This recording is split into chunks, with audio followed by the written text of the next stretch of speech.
कहते हैं कि ये मनुष्य शरीर है, ग्राम बावड़ी जिला इसी प्रकार की गंदी झोपड़ी है ये। गोस्वामी जी की जब माँ के गर्भ में जीव होता है तो प्रभु से बार बार कहता है कि मुझे एक बार निकाल दीजिए और मैं ऐसा भजन करूंगा कि कभी इसमें नहीं आऊंगा। हम भी राजा इसके अंदर बैठे हैं, इसमें फंस गए हैं इस झोपड़ी में और इसे अपना मान बैठे हैं। ये सोच रहे हैं कि 50 साल 60 साल तक इसमें रहेंगे, ये हमारी नहीं है।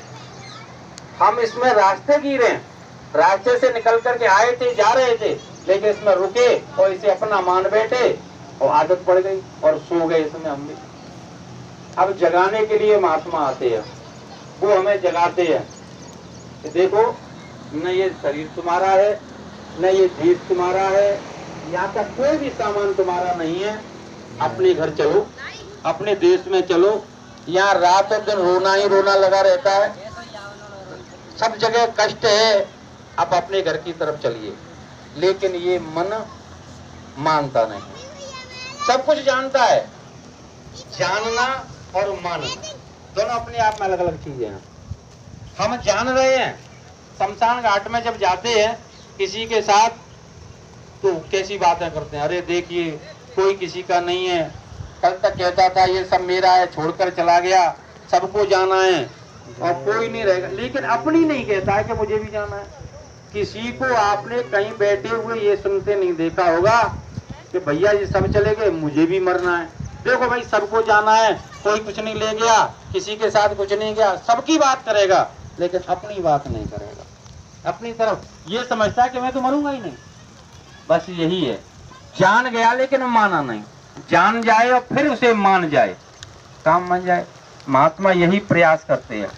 चाहे आप देवी के मंदिर में जाओ, चाहे आप देवता के मंदिर में जाओ, कहीं भी जाओ, महात्मा यही कहते हैं कि वहां जाकर के प्रार्थना करिए कि मुझे मेरे घर की याद दिला दो। और जब तक याद नहीं आएगी तब तक उधर चलेगा नहीं जी। जैसे रिश्तेदारी में गए हम, 2 दिन रहने के बाद में घर की याद आने लगी और रिश्तेदार खूब रोके, अरे साहब एक दिन बाद, नहीं साहब अब नहीं रुकेंगे, अब तो हमें जाना है, भाग आएंगे वहां से। ऐसे ही महात्मा कहते हैं कि जब तक तुम्हें तुम्हारे घर की याद नहीं आएगी तुम इस संसार से नहीं जा सकते।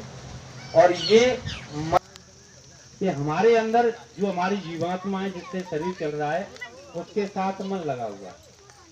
तो वो कह रही है मन से कि देख मन, मैंने तेरी हर समय बात मानी, एक बात मेरी मान लिया, क्या बात मान ले? तो वो कहती है कि मैं तेरी दासी जन्म जन्म की